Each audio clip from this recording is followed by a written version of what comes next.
todos a abrirem as Escrituras no primeiro livro de Samuel.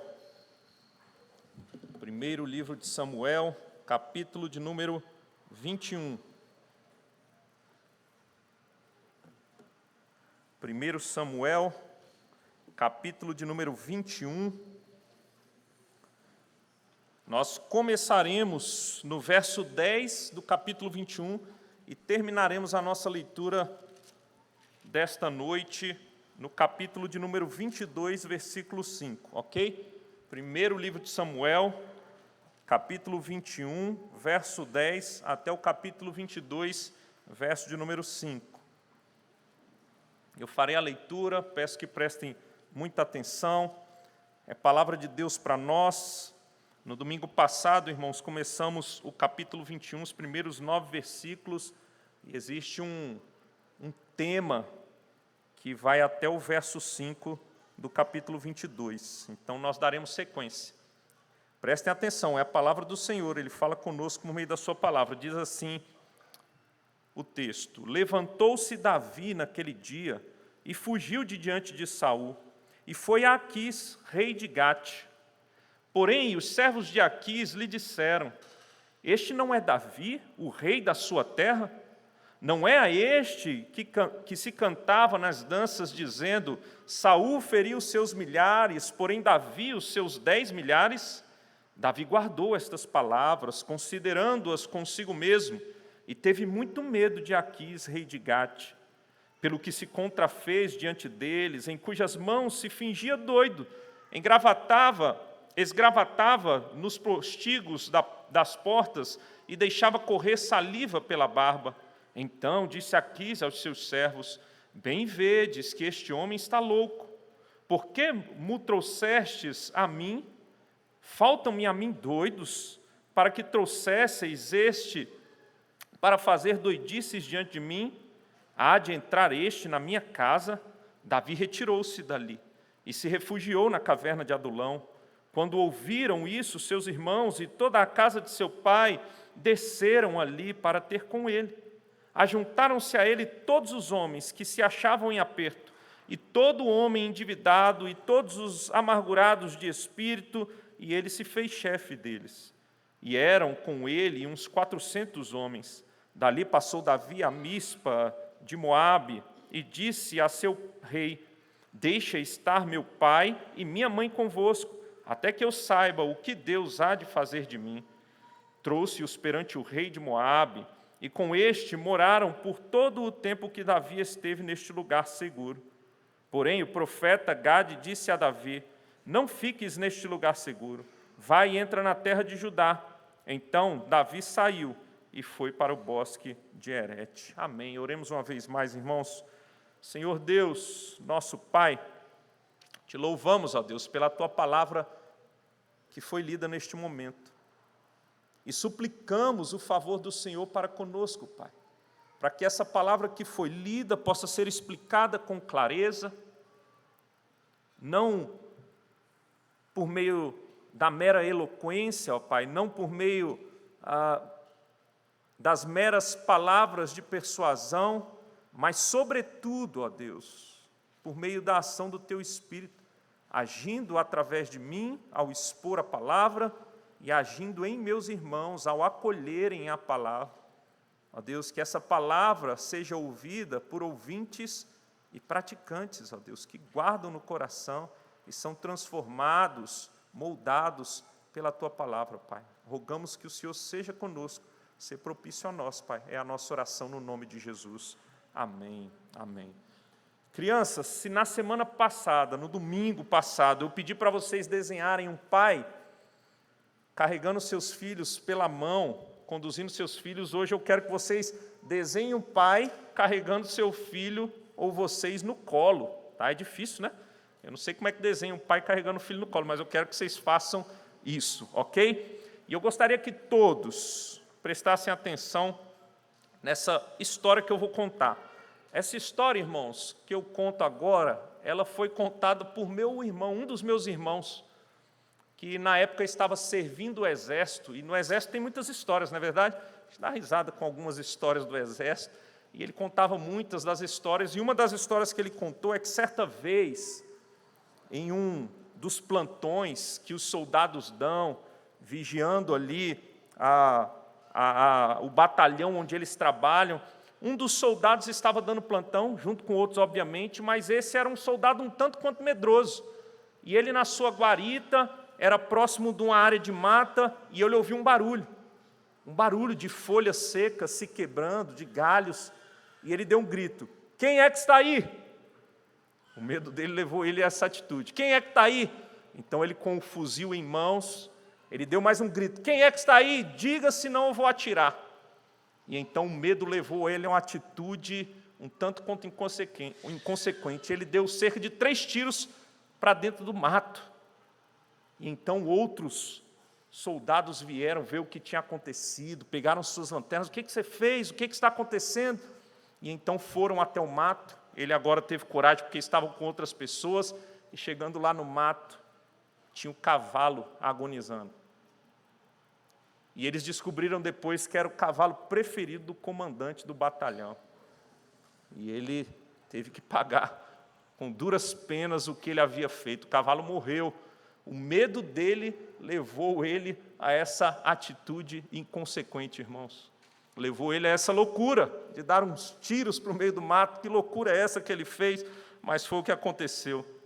Irmãos, quando nós olhamos para esse texto do primeiro livro de Samuel, nós vemos também um medo levando um homem à loucura.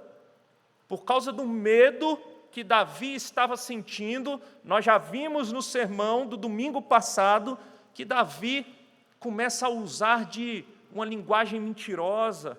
Davi começa a ter atitudes um tanto quanto estranhas por causa do medo que estava tomando o seu coração.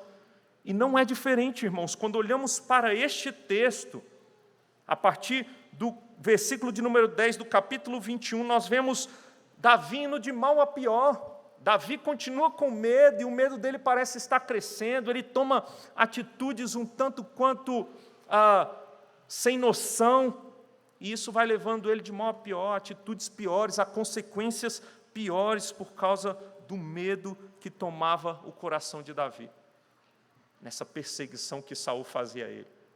Mas, irmãos, além de mostrar o medo de Davi, a loucura, o desespero, Davi estava num caos completo, uma confusão mental, tomando essas atitudes, mas o texto mostra para nós também a mão de Deus agindo, a mão da providência de Deus agindo. Mesmo que Davi estivesse vivendo um caos completo na sua mente, no seu coração, por causa do medo, nós vemos Deus agindo por meio da sua providência. E é diante dessa verdade que nós hoje meditaremos neste tema, que está aí no boletim de vocês, está ali projetado, acho que nem dá para ler direito, mas o tema é a mão de Deus no caos do homem. A mão de Deus no caos do homem, é o que nós vemos aqui nesse texto. Nós veremos isso em 2 partes, irmãos. E nós só inverteremos o nosso tema para dividir essas 2 partes. A primeira parte, nós veremos o caos do homem. Nós veremos Davi num caos completo, tomado pelo medo, cego, ensandecido, louco. E nós veremos na nossa segunda parte a mão de Deus, Deus agindo, mesmo que Davi estivesse no seu caos. É o que nós veremos. Então, volte os olhos para o texto, irmãos, e vamos ver aí o verso de número 10. O verso de número 10, irmãos, vocês lembram que anteriormente Davi, ele chega aí à terra de Nob, terra dos sacerdotes, e ele vai até Aimeleque, e ele conta aquelas mentiras para tentar se livrar, de alguma maneira, ou até mesmo livrar Aimeleque, mas o medo dele leva ele àquelas mentiras. Davi vai indo de mal a pior, pede a arma de Golias, confiando nas suas armas, mas ele resolve então sair de Nob, depois que ele recebe a arma de Golias. Mesmo Deus sustentando ele ali, ele então sai de Nob, e ele se dirige agora, diz o texto para nós: levantou-se Davi naquele dia e fugiu de diante de Saul, e foi a Aquis, rei de Gate. Irmãos, olha aqui o que nós temos diante de nós. Davi, no seu medo e na sua loucura, ele sai de Nob, a terra dos sacerdotes, e ele então sem pensar muito, ele resolve ir até Aquis. Ele vai até Gate. Ele vai até Aquis, rei de Gate. Ou seja, ele era um rei entre os filisteus. Era um rei filisteu. Ele vai até este homem chamado Aquis, de alguma maneira buscar refúgio. Irmãos, não dá para saber exatamente o que estava passando na cabeça de Davi. Talvez ele tenha pensado o seguinte: eu vou até Aquis, rei entre os filisteus, e vou a Gate, porque lá certamente Saul não vai. Então eu vou buscar refúgio lá em Aquis. E ele faz isso. Mas, irmãos, olha que loucura que Davi está fazendo, irmãos. Vocês já pararam para pensar na loucura? Primeira loucura aqui, o texto diz para nós que ele era rei de Gate. Vocês lembram que cidade era Gate? Cidade, irmãos, Gate era uma cidade filisteia, e era uma cidade onde havia nascido justamente Golias, aquele grande guerreiro dos filisteus que Davi acabara de derrotar. Ele vai para a cidade onde nasceu um herói filisteu, um herói que todos colocavam a confiança, e ele derrotou esse filisteu. E aí o verso 11 diz para nós, tendo ele chegado em Gate: porém os servos de Aquis, filisteus, viram que era Davi e disseram a Aquis: este não é Davi, o rei da sua terra? Primeiro ponto aqui, eles estão dizendo para o rei que tem um rei na terra dos filisteus. Olha que doideira. Tem um rei, chegou aqui agora um rei, o rei da terra, talvez até com essa linguagem forte, o rei da terra, para provocar o próprio Aquis. O rei da terra, e ele é judeu, ele está aqui, na nossa terra, rei. É isso mesmo que está acontecendo? E não somente isso, o verso 11 diz: não é este que se cantava nas danças, dizendo: Saul feriu seus milhares, porém Davi os seus 10 milhares. Essa música, esse canto, de alguma maneira ficou famoso, chegou em Gate, e eles levam ao rei. Olha só, a música que cantam acerca deste rei, chamado Davi, que Saul matou os seus milhares, e Davi os seus 10 milhares. 10 milhares de quê, irmãos? De filisteus. De filisteus, é ele que está aqui no nosso meio. Rei da sua terra, e tem esse cântico que as mulheres judias cantavam, é registrado lá em 1 Samuel 18:7, nós já vimos, que gera ciúmes em Saul. Quem dirá o rei de Gate? Ele matou os filisteus, e agora ele está na terra dos filisteus. Ele que matou esses 10 mil filisteus, segundo o cântico. Mas mais do que isso, irmãos, vocês lembram com que arma ele está na terra de Gate? Vocês lembram que ele levou consigo a espada de Golias? Está todo mundo vendo ele com aquele espadão gigante de Golias, aquele espadão grande à vista de todos. Ele está lá desfilando com a espada que mostra que ele matou o herói de Gate, nascido em Gate. Que loucura Davi está fazendo, irmãos. Será que ele acha, ou ele achou, na loucura dele, que as viúvas dos soldados filisteus esqueceriam do que ele havia feito? Vocês se lembram que quando ele mata Golias, o filisteu, eles perseguem filisteus e matam filisteus também? Vocês lembram disso? Vocês acham que os pais de filhos que morreram, já idosos, iriam esquecer o que havia feito Davi? Vocês acham que os filisteus iriam esquecer, como registrado também lá no capítulo 18, mas no verso 27, que para conseguir ter Mical, filha de Saul, ele matou 200 filisteus e arrancou seus prepúcios para mostrar e provar e conquistar Mical? Você acha que os filisteus iam esquecer disso? Você acha que os filhos pequenos de filisteus iam esquecer dos seus pais que foram mortos por este Davi, que agora está na terra de Gate? Irmãos, olha a insanidade de Davi. Olha o que o medo fez com Davi. Fez ele ir tomar uma decisão desesperada. Ele estava em pânico quando ele toma essa decisão. E ele então resolve ir a Gate nessas condições, irmãos. Mas o texto não para por aí. O texto mostra que aquilo que está ruim pode piorar. E piora no coração, na mente de Davi. Olhem aí o verso 12, irmãos, que vai dizer: Davi guardou estas palavras, considerando-as consigo mesmo, e teve o quê? Muito medo de Aquis, rei de Gate. Se Davi já estava com medo, irmãos, o que o texto mostra para nós aqui, o texto acrescenta um advérbio de intensidade, dizendo que agora ele está com muito medo. Davi já estava com medo, as ações dele mostravam isso, mas agora ele está com muito medo. Davi está em total pânico, irmãos. É um pânico que toma o coração de Davi nesse momento. Ele fala, e agora eu não escapo. Se ele já estava com medo, agora ele está com muito medo. Ele diz, eu vou morrer, o que eu faço? E ele toma uma atitude inesperada.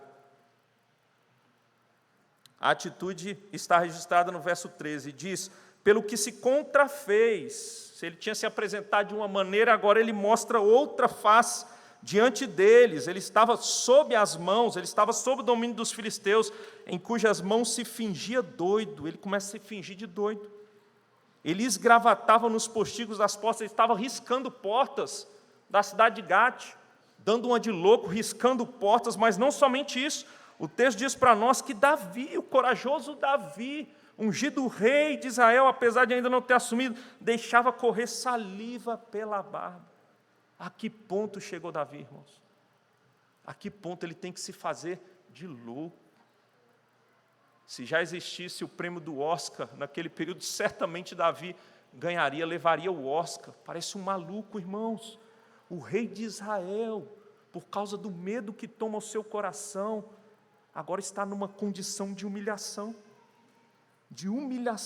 completa, a ponto do próprio rei Aquis, irmãos, olhar para ele e dizer, olha o verso 14, parece que a gente está lendo, é sobre Nabucodonosor, não é verdade, com sua loucura, verso 14, então disse Aquis, a resposta é até um tanto quanto engraçada, aos seus servos, bem vedes que este homem está louco, por que me trouxestes a mim? Faltam-me a mim doidos, para que trouxesseis este, para fazer doidices diante de mim. Há de entrar este na minha casa, vocês são loucos, vocês é que estão loucos, trazendo esse louco. Já não tem doido bastante aqui em Gate, agora vocês me trazem mais um louco. Davi estava, irmãos, diante de Aquis como alguém que era de dar dó. Alguém de dar dó. O medo de Davi leva ele ao pânico. Ele está com caos completo, irmãos. A ideia do caos aqui, esse termo pode usar figuradamente para dizer que há uma confusão mental. Ele está em caos, é uma confusão, uma loucura. Ele está em pânico. E o pânico leva ele à humilhação. Do medo ao pânico, o pânico à humilhação. Davi está sendo humilhado. Sabe por que Davi não é morto, irmãos? Bem provavelmente, Aquis, e aqui eu creio que já começamos a ver a providência de Deus, ele cria numa superstição antiga que dizia que quem maltratava lunáticos sofreria consequências. Então, de certa maneira, a estratégia de Davi dá certo. E Aquis não quer matar Davi. Mesmo sabendo, talvez, de quem se tratava, ele não quer matar porque talvez ele pense que isso possa trazer consequências a ele. E ele simplesmente manda liberar Davi. Mas esse primeiro ponto, irmãos, mostra para nós a que ponto Davi chegou. E deixa eu dizer uma coisa para vocês que é importante para nós, diante desse texto que nós lemos. O medo, irmãos, o medo, ele está intimamente ligado com a incredulidade. Medo e incredulidade caminham juntos. Davi, ele está mostrando algo mais profundo no seu coração, a incredulidade. Davi, ele deixa de crer no Senhor, irmãos, ele tira os seus olhos do Senhor. Davi, que outrora dá uma aula para nós, um instrumento de Deus para dar uma aula de como nós devemos nos comportar diante dos desafios desse mundo, com os olhos fitos no autor e consumador da nossa fé, agora ele está desesperado, porque ele tirou os olhos do Senhor. E olha a que ponto chegou aquele mesmo homem corajoso que nós vimos há um tempo atrás, alguns textos atrás, irmãos, que derrotou Golias.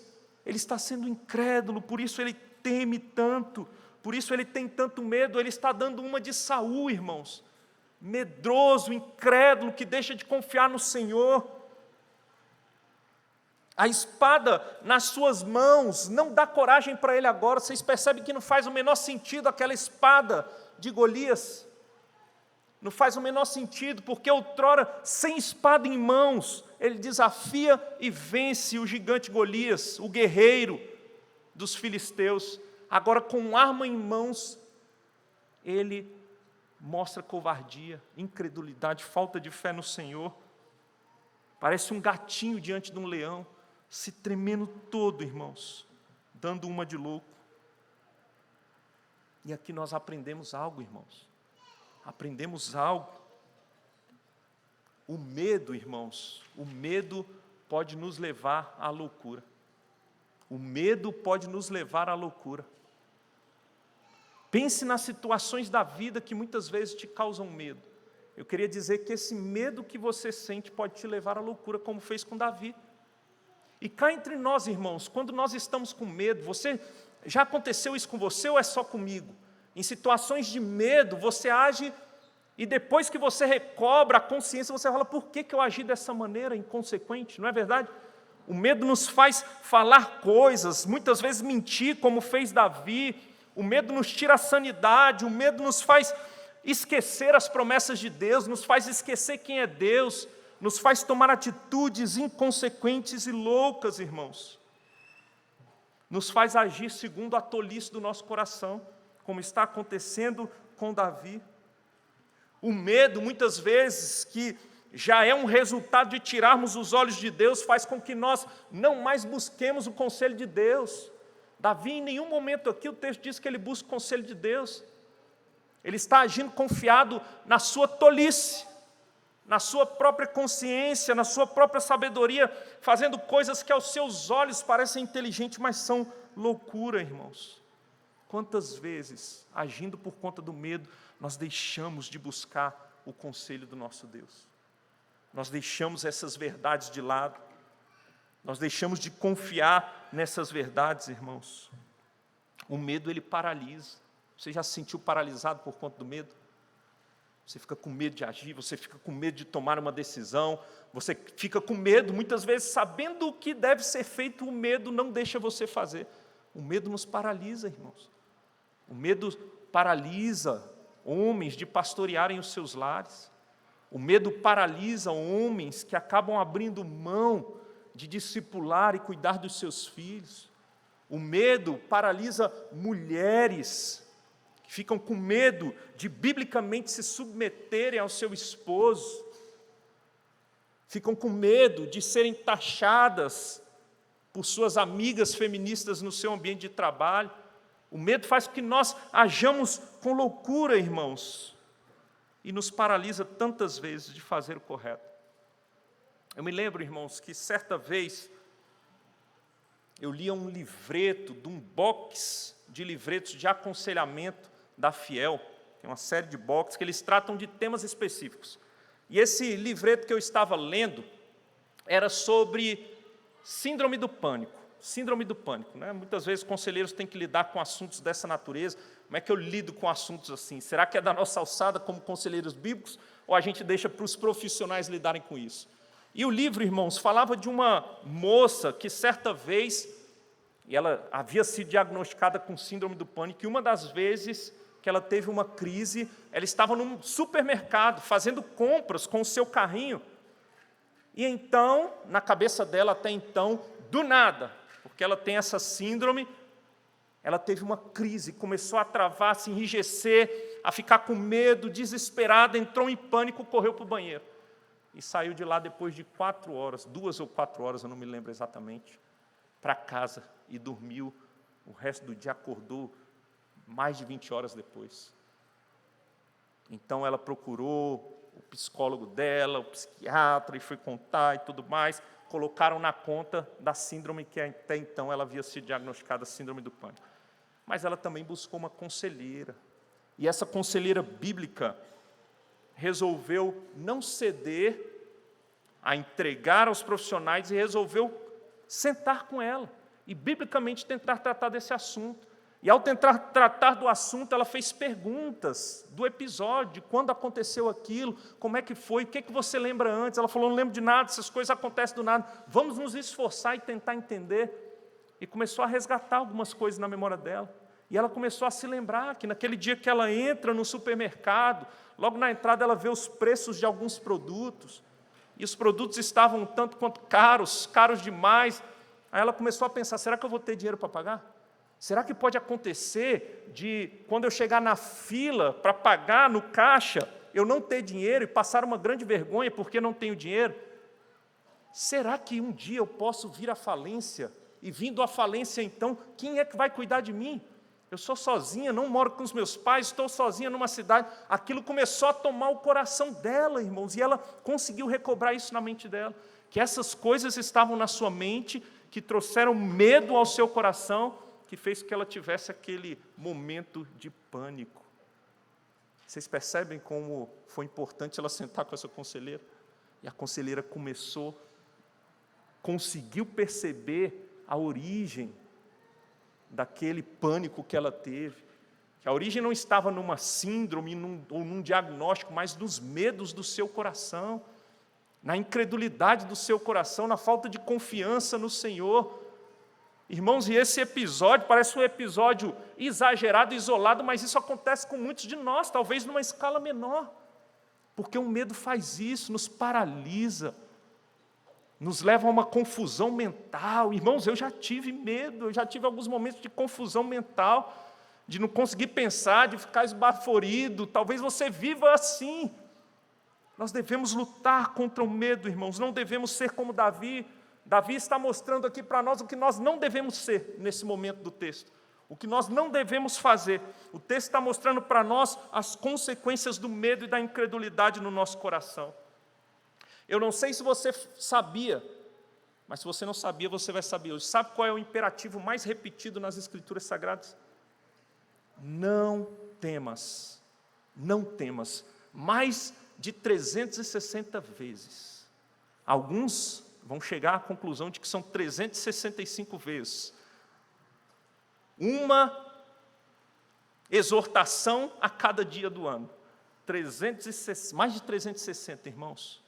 Mais de 360 vezes nós temos o imperativo: não temas, não temas, não tenha medo. O medo vai te complicar, o medo é incredulidade. Creia, não tema. Seja forte e corajoso, o Senhor é contigo. Não te espantes, não tenha medo. O Senhor foi quem te chamou e Ele está contigo. Ele cuida de você. Olhe para as promessas das Escrituras. Não tenha medo, irmãos. Não podemos ter medo.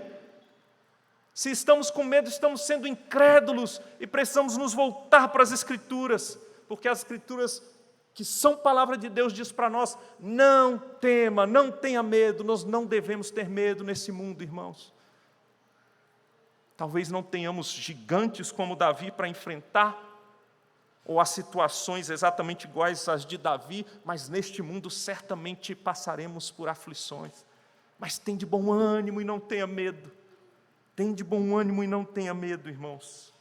É o que essa primeira parte mostra para nós. O caos muitas vezes toma a nossa mente, mas voltemos para as Escrituras, para que não temamos, não tenhamos medo, não façamos essa loucura, não sejamos incrédulos, que o medo não nos paralise, como acabou fazendo com Davi.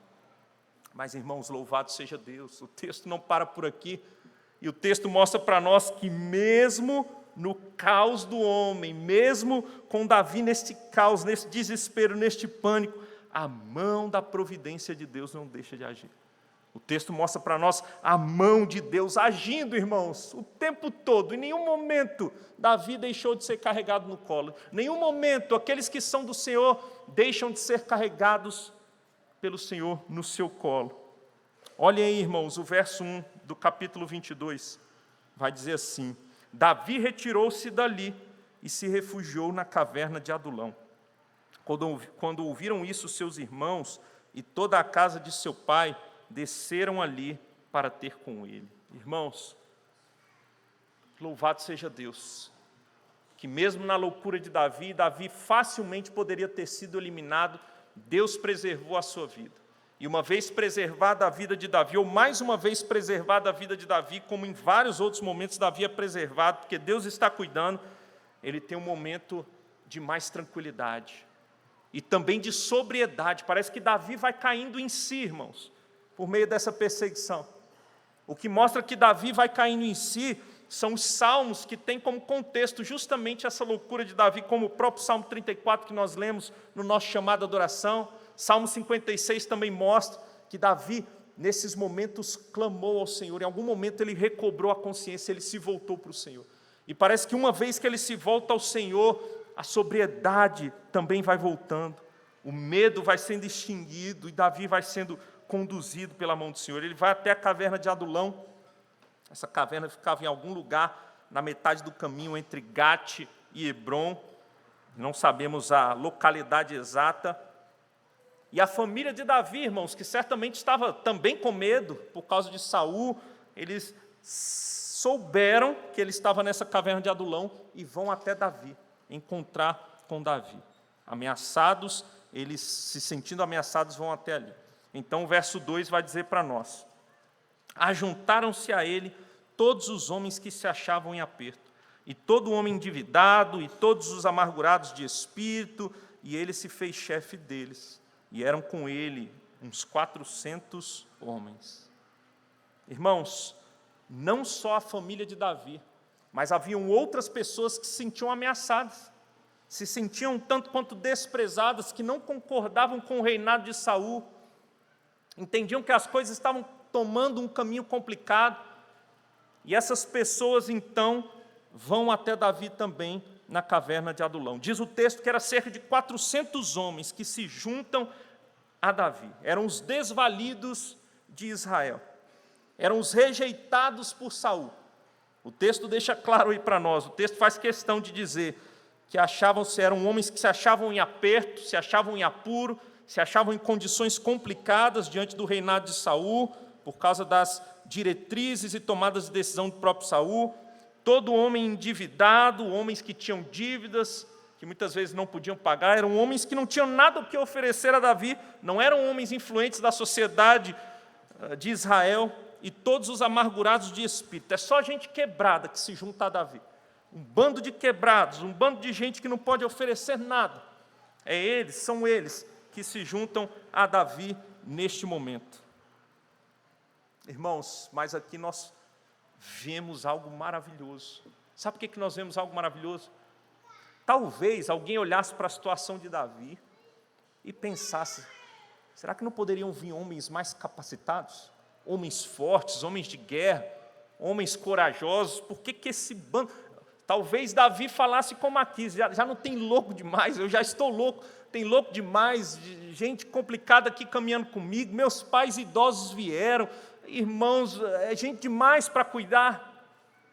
Não, irmãos, mas esse texto mostra algo diferente para nós, porque é justamente a partir desses 4 homens que começa a se formar o núcleo do que se tornaria o grande reinado de Davi.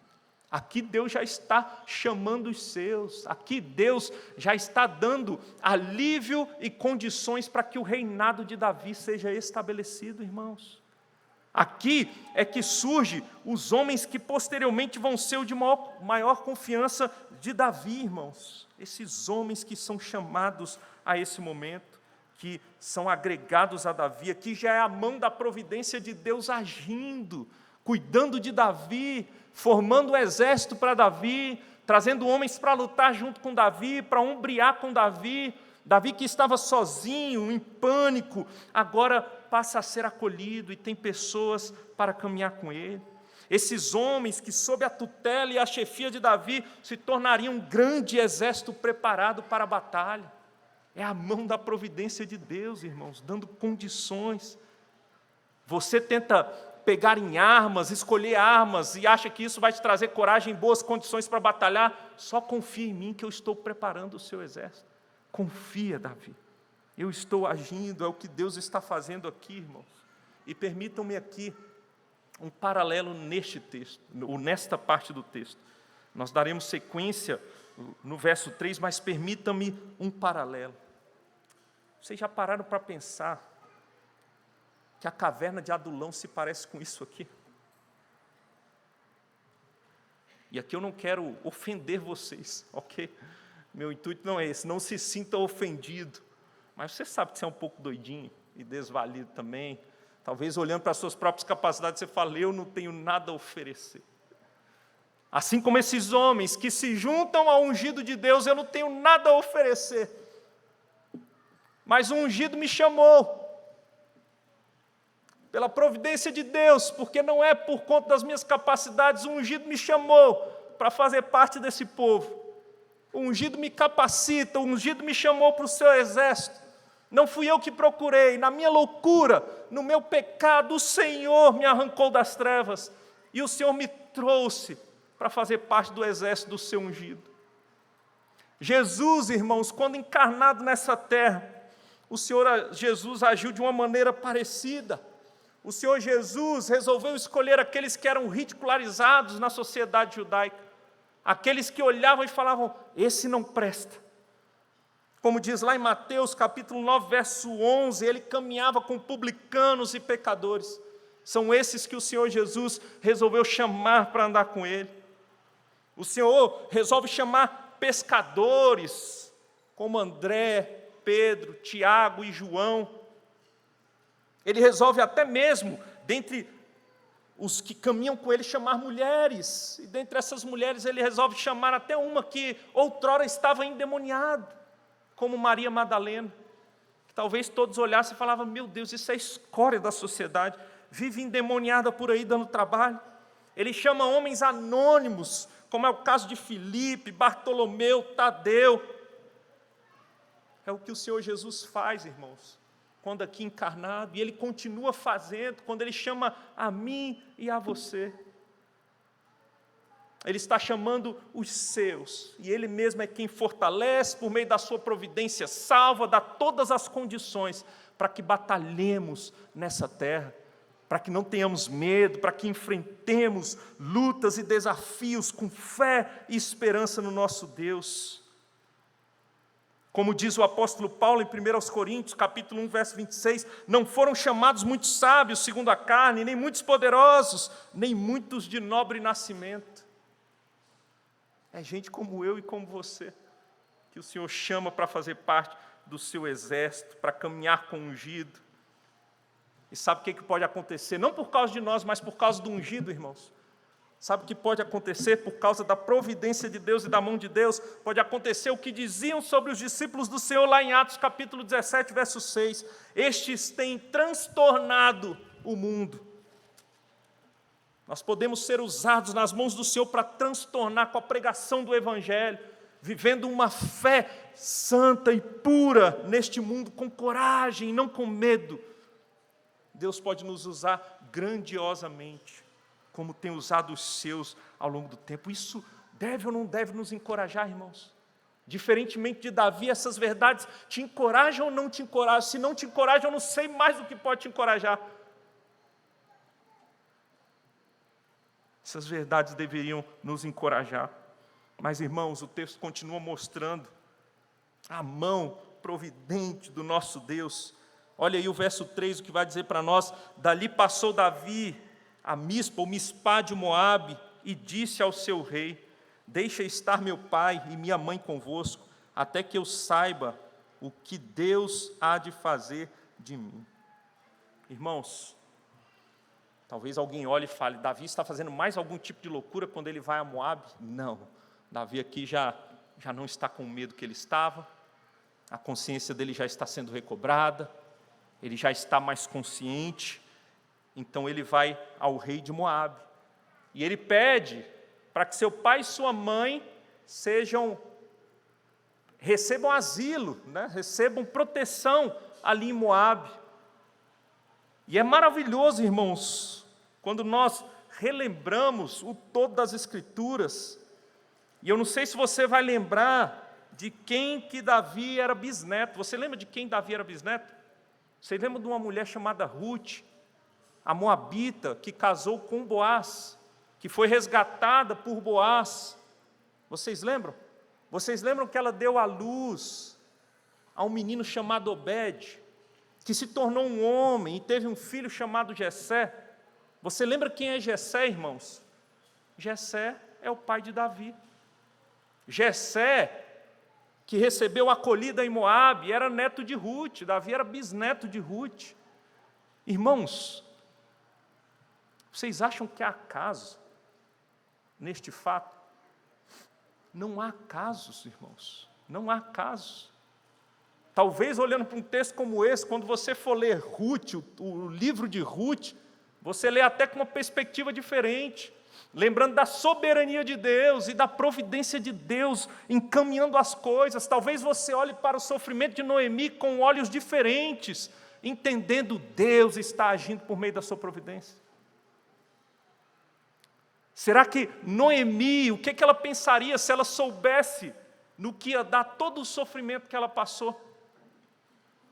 Se ela soubesse que a descendência dela seria beneficiada por causa do sofrimento que ela estava passando, por causa da perda do seu marido, dos seus filhos. Uma das suas noras resolve ficar com ela e sofrer junto com ela as consequências, e Deus as resgata. E olha onde dá essa história, irmãos. E certamente, eu concordo com a grande parte dos comentaristas que vão dizer que teve grande influência para Davi ir a Moabe e o pai de Davi, junto com sua mãe, recebessem acolhida ali em Moabe. Era o neto de Rute que estava sendo acolhido ali. E isso tudo porque a mão da providência de Deus nunca deixou de agir na história. Estava agindo até naquilo que nós não percebemos, até naquilo que nós achamos que é só caos, que é só sofrimento, que é só luta. A mão da providência de Deus está agindo, irmãos. Sempre está agindo. Sempre está agindo. O verso 4 mostra para nós que trouxe-os perante o rei de Moabe, e com este moraram por todo o tempo que Davi esteve neste lugar seguro. Eles ficaram lá, foram acolhidos, irmãos, por causa da mão da providência. Mas não para por aí não, irmãos. Não para por aí. Davi talvez estivesse pensando, o que eu faço agora? Eu preciso ouvir a voz de Deus. E Deus, na sua providência, sabe o que ele faz? Ele levanta um profeta, diz o verso 5 para nós. Um tal profeta, até aqui desconhecido, chamado Gade. E a gente sabe que profetas eram levantados por Deus para falar da parte de Deus. É o que Gade vai fazer aqui. Os profetas, nesse tempo, os verdadeiramente de Deus, não era como os profetas de hoje em dia que falam que dá na telha a qualquer momento, the king, the of the pau e sei lá mais o que, qualquer coisa que venha na cabeça na hora, na empolgação, não é verdade? Não, eles falavam da parte de Deus, eles eram levantados por Deus, era Deus quem os instruía e os levava a falar o que eles queriam, no momento que eles queriam, para quem Deus quisesse falar. E Deus, na sua providência, levanta Gade, irmãos. Davi agora com mais paciência, não agindo loucamente, Gade é levantado para falar com Davi. Gade é um instrumento da providência de Deus. E olha o que o verso 5 diz para nós: porém o profeta Gade disse a Davi, não fiques neste lugar seguro, vai e entra na terra de Judá. Então Davi saiu e foi para o bosque de Herete. Olha que maravilha, Davi que estava agindo segundo o seu próprio conselho, na sua loucura, agora ouve a voz de Deus. Deus está conduzindo o seu profeta. Deus fala por meio do seu profeta, está conduzindo o seu ungido, melhor dizendo, por meio do seu profeta, dizendo, vai agora para lá. E é maravilhoso, irmãos, pensar que Davi simplesmente agora obedece. Porque no seu achismo, na sua incredulidade, no seu medo, deixando de confiar, ele toma rumos esquisitos e loucos, achando que são rumos e decisões sábias, mas agora ele simplesmente ouve. Talvez na cabeça de alguns não fizesse sentido, você vai voltar para Judá, você vai voltar para mais próximo de Saul, obedeça. Como dizia Simon, o lugar mais seguro que nós podemos estar é no centro da vontade de Deus. Davi ouve a voz de Deus e fala, agora eu vou, é para lá que eu vou, não quero discutir com Deus. Ele age por fé novamente, irmãos. Sem medo, eu não sei o que me espera lá, eu estou com Deus, Deus está me conduzindo, Deus está me dirigindo. Irmãos, Deus continua falando, irmãos. Deus fala por meio da sua palavra. Deus continua dizendo para nós, haja assim, assim, assado, é assim que você deve viver nessa terra. Diante das lutas, olha aqui o conselho de Deus para nós. Pode parecer loucura aos olhos humanos. Eu queria dizer para você, olhando nos seus olhos, com toda a convicção, faça o que Deus te manda fazer na sua palavra. Seja conduzido por Deus por fé na sua palavra. Não tenha medo de fazer o que é correto, de fazer o que Deus diz para você fazer. Simplesmente obedeça, irmãos. Obedeçam. Com fé, é sempre o melhor caminho. Deus quer o nosso bem, Deus está nos conduzindo, irmãos. Deus está dirigindo as nossas vidas, Ele dirige também por meio da sua palavra, ou acima de tudo por meio da sua palavra. Então ouçam a voz de Deus. É um dos meios da providência de Deus para nos conduzir, a sua palavra que Ele nos deu. Ele inspirou homens santos, Ele separou, inspirou esses homens, encheu-os do Espírito para nos dar a sua palavra. Nós temos aqui diante de nós a palavra de Deus. Ouça a voz de Deus e haja conforme o conselho do próprio Deus. Gade, irmãos, também nos lembra que Deus havia estabelecido o destino de Davi. Davi não morre porque o destino dele havia sido estabelecido pelo próprio Deus. E agora Gade nos lembra isso, Deus continua guiando o seu ungido, Deus está conduzindo a sua vida. Davi estava sob a proteção de Deus. E esse verso está mostrando isso para nós mais uma vez. Sabe o que é interessante? Que o final do verso diz que Davi volta para Judá. Davi volta praticamente de onde ele saiu. Não era para ter saído de lá sem o meu conselho, na sua loucura, agindo pelo medo.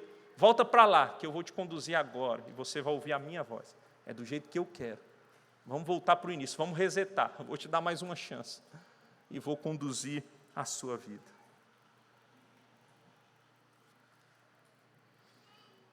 Meu irmão, minha irmã, você tem vivido dias difíceis? Qual é o cenário que está diante de você na sua vida pessoal?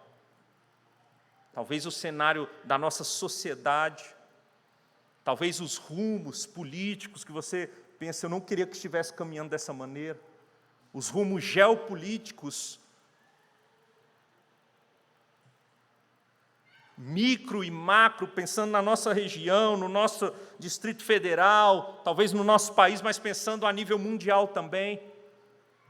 Você tem medo? Você, mãe, tem medo de não dar conta de criar seus filhos no caminho do Senhor? Você talvez se compara com outras mães e fala, eu sou uma péssima mãe, tem medo do que vai dar? Você, pai, tem medo de que as coisas estão ficando caras demais, você pensa, eu não vou dar conta de sustentar meus filhos? Como é que eu vou fazer? Já estou trabalhando bastante, como é que eu vou fazer? Você, pastor, tem medo de perseguição, de ser preso, encurralado. Você, homem de Deus, tem medo de mostrar quem você é verdadeiramente no seu trabalho. O que tem te trazido medo? O que tem trazido caos à sua mente? O que aos seus olhos é caos e está uma confusão e você não entende nada? Deixa eu dizer para você que no seu caos, Deus continua agindo. No seu caos, Deus não deixou de agir um só minuto. Deus está agindo. Qual é o diagnóstico que você recebeu? O que tem te causado pavor? É doença? É câncer? É mioma? Você tem perdido as esperanças? Deus está agindo e Deus está conduzindo a sua vida nos detalhes. Nos detalhes. É um ente querido que está enfermo? É um filho adoecido? É um filho com algum tipo de síndrome que você não sabe nem como é que você vai lidar, ou você ainda nem descobriu a síndrome? Deus está agindo, meu irmão, minha irmã. No caos do homem, Deus continua agindo com sua mão. Cada milésimo de segundo das nossas vidas está sob o controle do Deus Todo-Poderoso e Soberano. Ele não perde o controle de absolutamente nada nas nossas vidas. Deus age no caos e por meio do aparente caos, Deus está fazendo sua obra maravilhosa, irmãos. Olhe para a própria Escritura, vocês lembram do cativeiro babilônico, vocês lembram de Abacuque, quando tem aquele diálogo com o Senhor e Deus diz que vai fazer algo maravilhoso e grandioso que ele nem que ninguém espera, por meio do sofrimento e por meio dos caldeus, os babilônios que puniriam o povo. Era para o bem, era para purificar o povo, era para disciplinar e trazer o povo de volta. Deus estava agindo naquele caos. Talvez muitos no século XVI olhassem para o contexto político e religioso daquela época e falassem: é o fim dos tempos, não tem mais o que fazer. Mas a mão da providência de Deus estava agindo, até no descontentamento de muitas pessoas na sociedade daquele tempo, fez com que pessoas aderissem à reforma. Máquina de imprensa, Academia de Genebra, para trazer homens para ali estudarem, voltarem para os seus países para serem reformadores nos seus países. Todas as condições, situações, mesmo em meio ao desespero, Deus está agindo para completar a sua obra, irmãos, que Ele está executando.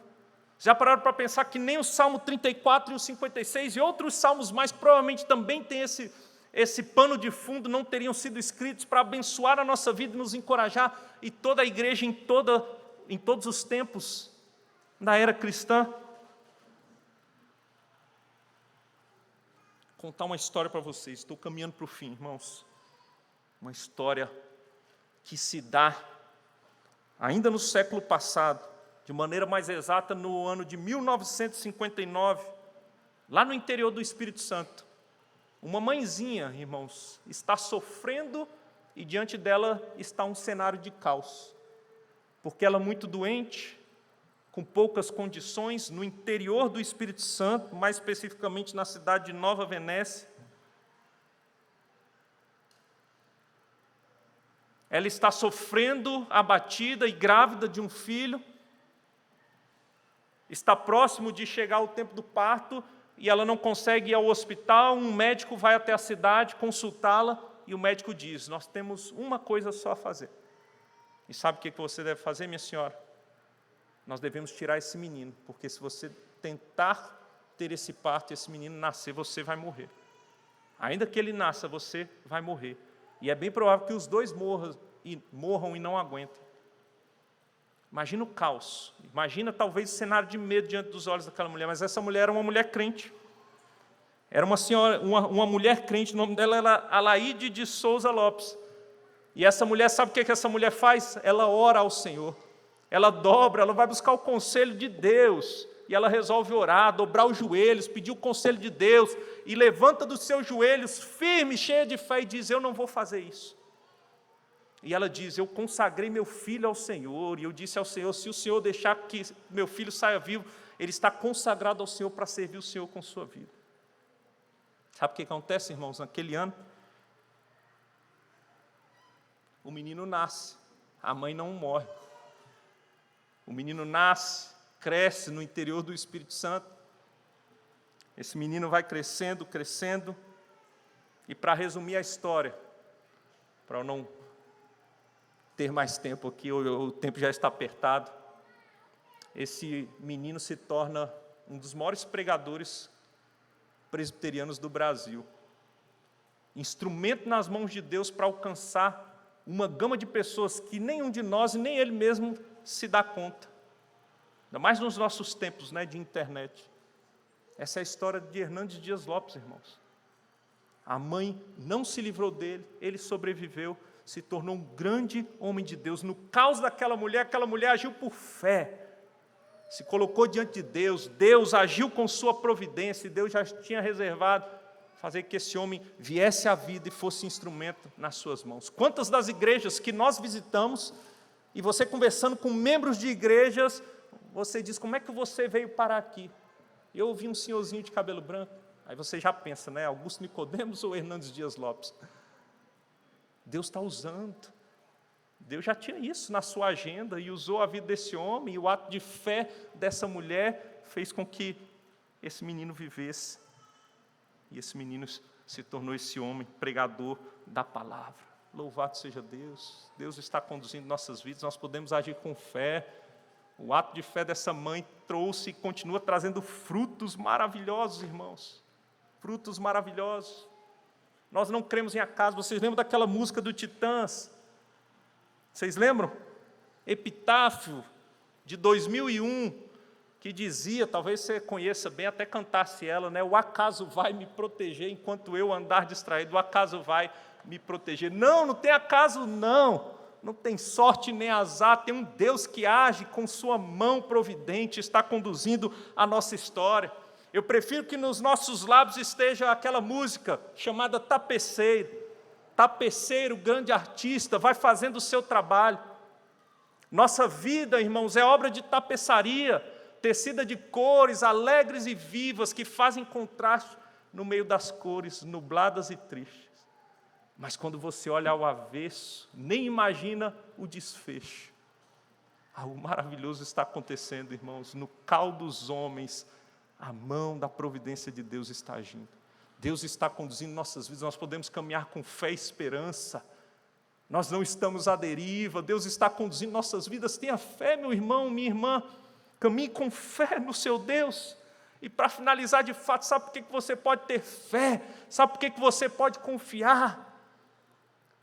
Porque por mais que você viva dias difíceis, por mais que hajam dias complicados na sua história, irmãos, no dia mais nebuloso da história da humanidade, eu estou me referindo àquele dia no qual as rochas se fenderam, no qual os túmulos se abriram, no qual o céu escureceu, ficou negro, era dia e ficou tudo negro, escuro, a terra tremeu, muitos olharam e falavam, é o caos, acabou a esperança, o medo tomava conta de muitos, mas naquele dia, a providência de Deus estava acontecendo para a salvação do povo que Deus escolheu desde antes da fundação do mundo. E é isso que garante, irmãos, o que Cristo fez na cruz é que garante que nós estamos nas mãos dEle. Porque o que era impossível para nós, o que só Ele podia fazer, Ele já fez. E agora as demais coisas, Ele vai nos acrescentando na medida que Ele quer. E tudo culminará e redundará na glória do Seu nome. Tudo cooperará para o nosso bem. Tudo, no fim das contas, vai dizer glórias a Deus, que age com sua mão providente. E o nome dEle vai ser exaltado no fim da história. Creiamos, irmãos, e hajamos por fé. Curve sua cabeça, vamos orar. Senhor Deus, amado Pai, nós te louvamos, Deus, pela Tua palavra maravilhosa e bendita. Te louvamos, ó Deus, porque o Senhor fala conosco no meio da palavra. A minha oração, ó Deus, é que essas verdades inundem o nosso ser, tomem conta do nosso coração. Ó Deus, diante de situações que muitas vezes aos olhos humanos são caóticas, ó Deus, que não nos esqueçamos que o Senhor está agindo com sua mão providente, podemos descansar e confiar, e agir sempre por fé, sem medo, ó Pai, sem medo, confiados no Senhor. Conduz as nossas vidas, ó Pai, e que vivamos pela fé, exaltando o nome do Senhor em cada ato, em cada ação, em cada pensamento, ó Deus, firmados e fiados na sua palavra, e confiados no que Cristo fez por nós. Oramos assim no nome de Jesus. Amém, amém.